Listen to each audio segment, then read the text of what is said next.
Hey everybody, welcome back to our channel. I hope all is well with you guys. Today we're going to have a Bosstimony with the lovely Latoya Taylor. Remember to hit the subscribe button and also turn on your notification whenever we have a video upload. Enjoy.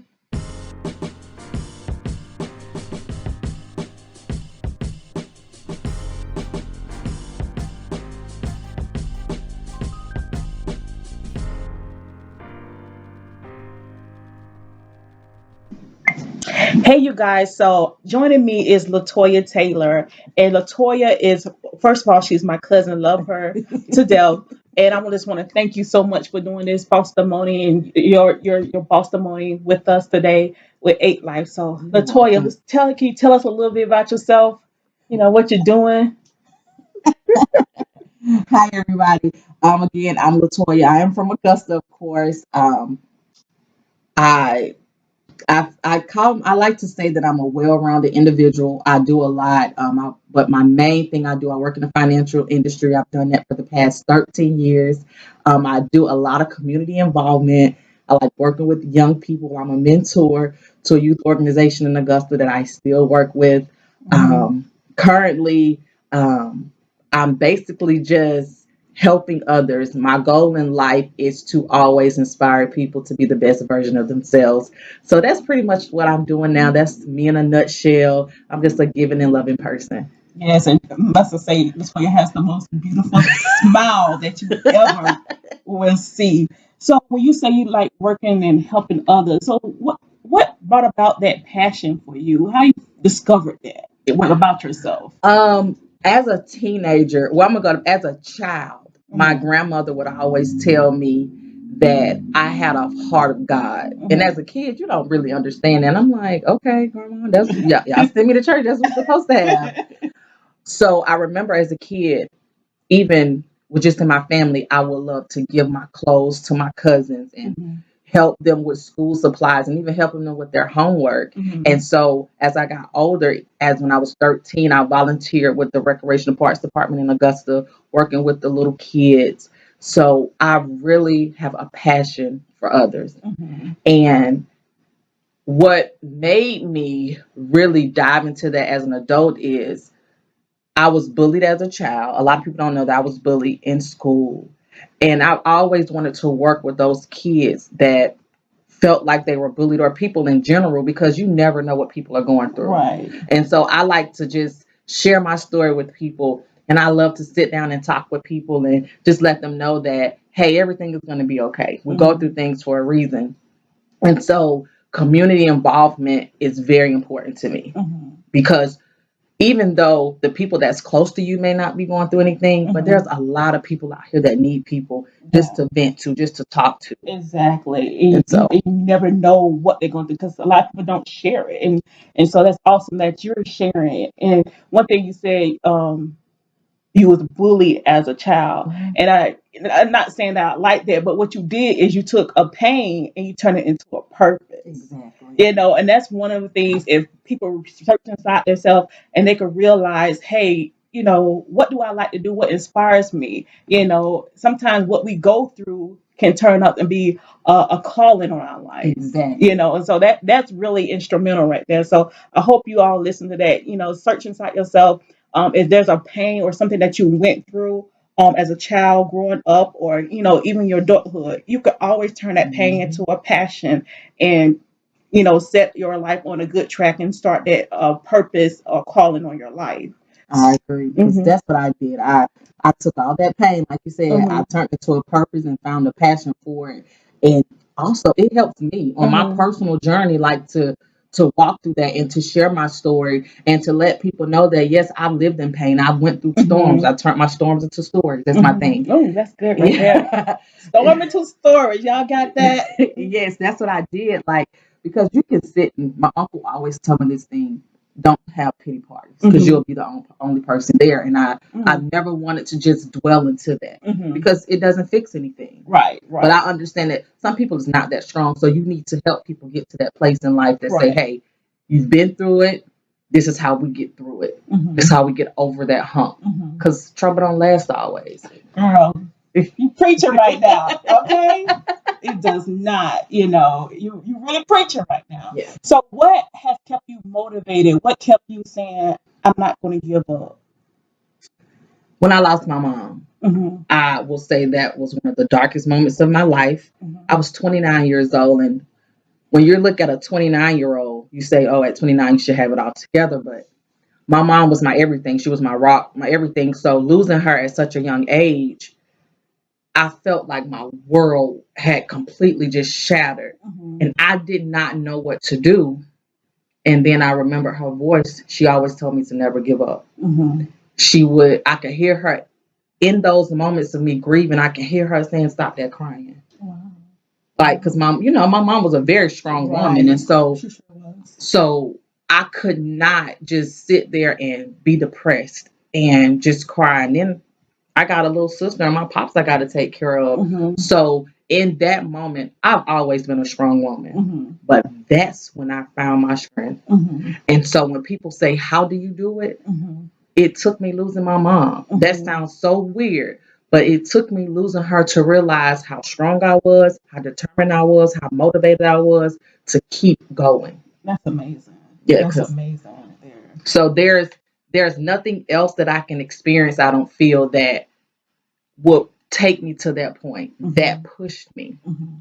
And I had a conversation with my uncle, and he said, Toya, sometimes God will allow you to lose something so big because He's trying to get to you. Wow. And when he told me that, I was like, so you mean to tell me God took my mama from me? Mm-hmm. He said, I'm not saying that. He said, her time was up. God already had used her. Mm-hmm. But He needed to move that to intercede in your life to show you how further you can go. Wow. And Wow. that's what keeps me going every day. I just hear her telling me, don't give up, regardless. Mm-hmm. I've lost everything before, but Mm-hmm. even in that moment, don't give up. Mm-hmm. Wow. And so you mentioned you have a little sister. So does she look up to you and the things that you do? Um, for the things that you do, do you inspire her? Because sometimes, the people that's close to us really don't kind of receive us or, not really there or can hear what we're doing. Absolutely. I will say this. Me and my little sister is almost 10 years apart. Mm-hmm. And I had to realize I'm not her mama. Mm-hmm. She takes some things that I say, but she lives her life. She's 27. She lives her life. It was hard for me Mm-hmm. to say that. I mentor so many other young girls your age, but you don't take my advice. Wow. So it's good that when you said that, the people that close to us, they don't. Like, especially, I'm her big sister, Mm-hmm. and she wants to live her life. And I felt that I was trying to take control of it because I was trying to protect her. Mm-hmm. But I had to realize I had to learn, so she had to learn. But Mm-hmm. she takes some of my advice, or she'll fall on her feet, and then she'll take it. Mm-hmm. So, So it's not like just to let it's not like she don't hear you. She's trying to be her own person, but yes. it's always in her head what you're saying because, like you said, when she falls, she'll take your advice. So she not heard you. Yes. So you already inspired her. She looking for you, looking at you from afar. Yes. Probably. I remember when she told me, and I was so shocked when she told me this. She said, I want to be like you. Wow. I said, really? Like, what you mean? She was like, you got a job, you've been to school, and you living your life. You got it all figured out. I said, no, I don't. Mm-hmm.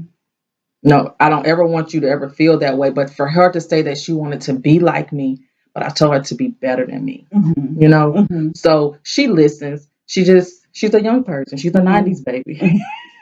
They're in their own world. They're the younger millennials. Yes, they are totally different than us. Totally different. Right. So as going on about your journey and everything, like what's next? What are you doing now? So I do have a podcast, which it started as a blog, Toya's Cafe of Inspiration. And basically that was, I wanted to create a virtual world where people that I don't know, I can connect to.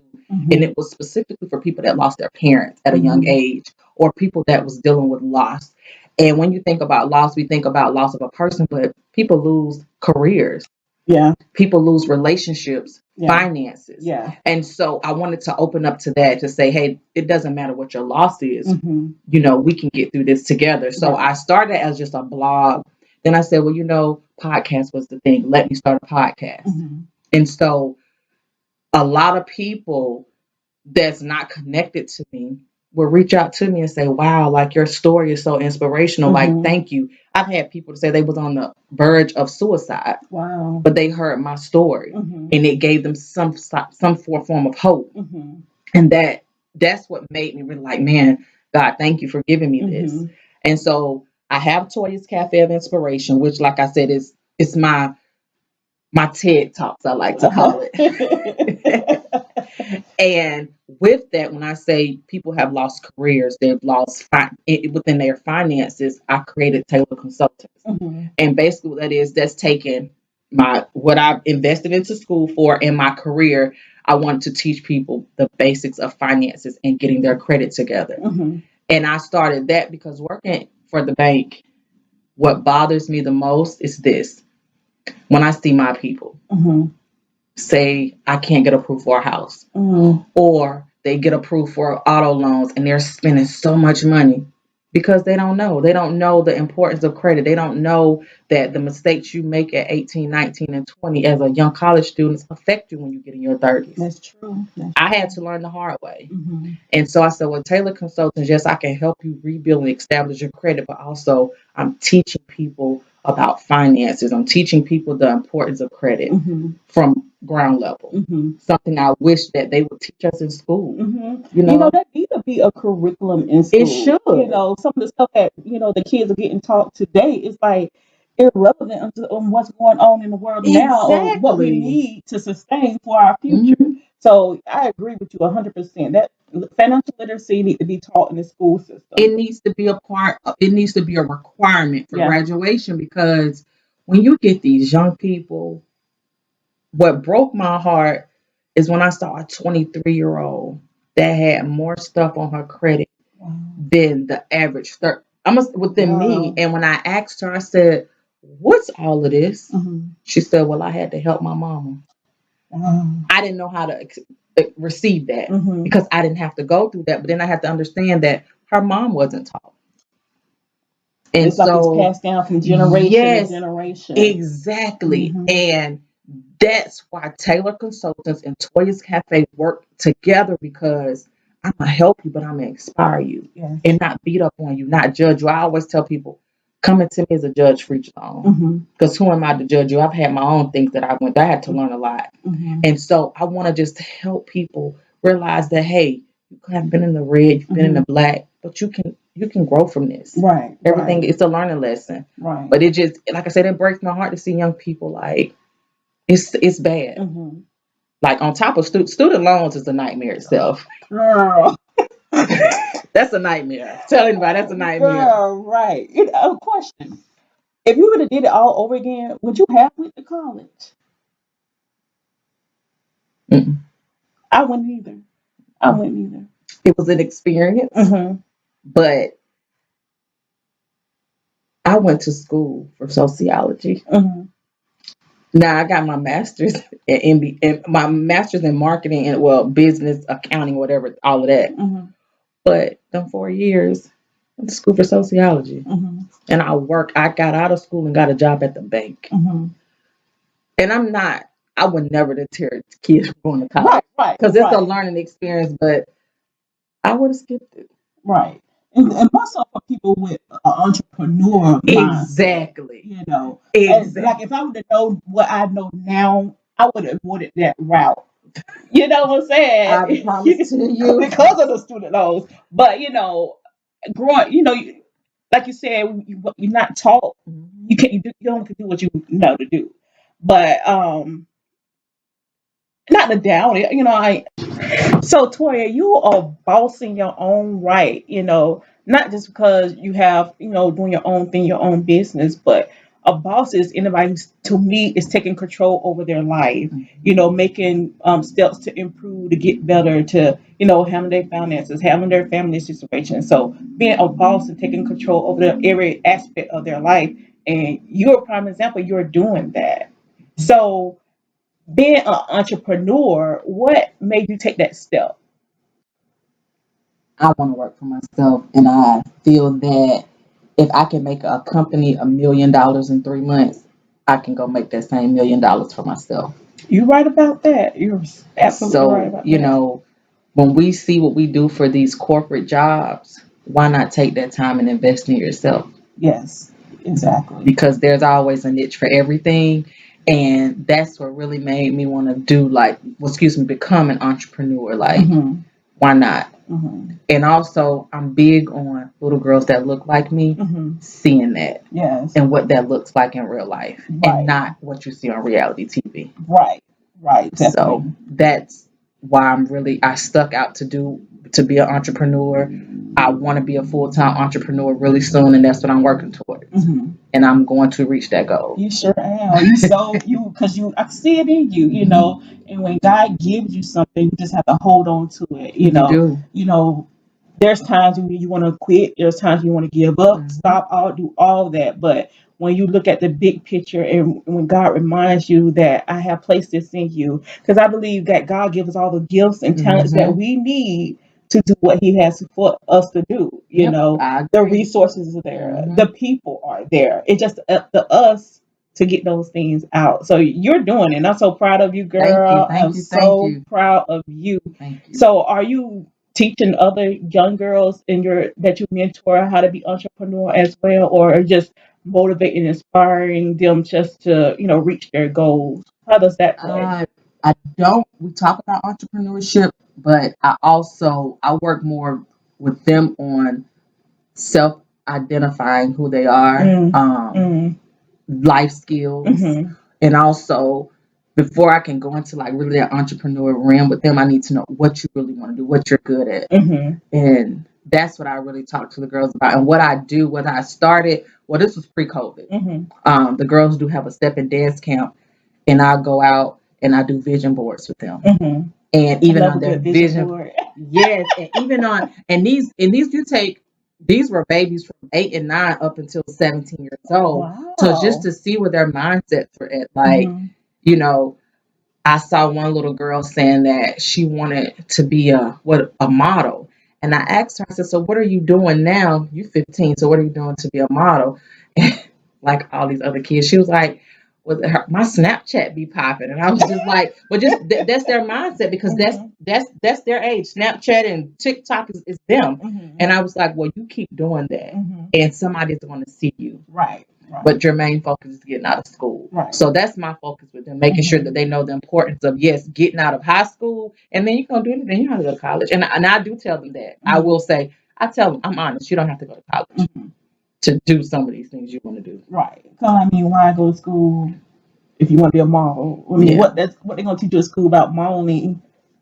Yeah. That's life experience, to go out there and be a model. And I'm so glad that you're doing that with these young girls, because one of the things that with Eight Life to help people find their gifts and talents, and ultimately find their purpose, is self identity. That's a key part. If you don't know who you are, then how you going to go and move forward in life? Exactly. So that's one of the first key steps in identifying, okay, what can I do in the future? Well, first I got to know who I am. Exactly. So I'm so proud that you're doing that and motivating them girls to do that. And it's so important that a mentor they have in you, that they can come to and ask questions and stuff. Because one thing in our own individual lives, the people around us, girl, is so important. Very much so. So how that's a quick question. How do you handle the people around you? What qualities you look for to say people or individual? Hey, I can work with you. You could be in my circle, or like that, because that is so important. Because if you have people that's bad influence, talking all Girl. craziness, Mm. that can That's a hinder word right you. there. That can hinder you It and hold can. you back. And it's important for us to be around like-minded people. If I want to be a model, like the young girl you mentioned, want to be a model, it is important for me to go and find people who are already at that Exactly. level, Mhm. and so I can be inspired to keep on doing what I'm doing. So how does that people in your life play a part? I'm glad you asked that. So I lived in Columbia, South Carolina for 4 years. Hmm. And I was the youngest person in my group of friends. Hmm. I love my friends. Hmm. I love my friends. Don't get me wrong what I'm about to say. I realized that nobody was moving. Nobody was trying to grow. Hmm. I am not from South Carolina. I had never had intentions on staying there. Hmm. I'm gonna tell you, God is good. All the time. I wanted to move to Charlotte. Hmm. Girl, you know what? That was one of I my favorite places that I always want to move to, Charlotte. Charlotte. I didn't look back at Georgia. I said I'm not going to Atlanta because everybody and their auntie going to Atlanta. I do not want to come to Atlanta. I went to was it a revival? It was revival. I went to revival at a church in Columbia. A preacher that I've been watching since I was 15 from Atlanta was at that church. Wow. And I was at the Boys and Girls Club working for them part time. And my boss was like, come to my church. It's a preacher there from Georgia and he good. Now I realized and I knew who she was talking about. I went every night. And on that last night, he said the best is yet to come. He said, God has told me to tell somebody where you're looking at is not where he wants you to go. And trust him. That was in 2011, that April of 2011. Never forget it. From that day, I told my mama I'm moving back to Georgia, but I'm not going to Augusta. I'm going to Atlanta. Should I got a job? I said, mm-mm. I came up here. I had surgery that February. Had been coming up here around my surgery, just looking at jobs and houses and stuff. That May, one of the recruiters from Wells Fargo reached out to me about a position. I was on vacation and I did an interview. I knew then I had the job. That was that. End of that May, they wanted me to start in 2 weeks. I had an apartment in Columbia. My lease wasn't up. I came up here with 2 totes, $150 in my bank account, and I stayed at my auntie house in Snellville. And the job was all the way in Kennesaw. So I commuted. But I say all of that to say, if I what my friends made comments like, why would you move there? The cost of living in Atlanta is how the cost of living in any big city can be high. It's expensive to stay in certain parts of Columbia. So that wasn't an excuse to me. Why would you? That's not your story, it's mine. So I stepped out because I needed more. I needed to see more and I needed to challenge myself. So it's important that when you are in a group of, or you have that group of friends, that your friends are not afraid to challenge you. That's so true. And I had to realize that. So even when I came here, I knew in my mind, I was like, no new friends, not because I felt like everybody here was superficial. And so I didn't want to get connected with nobody here.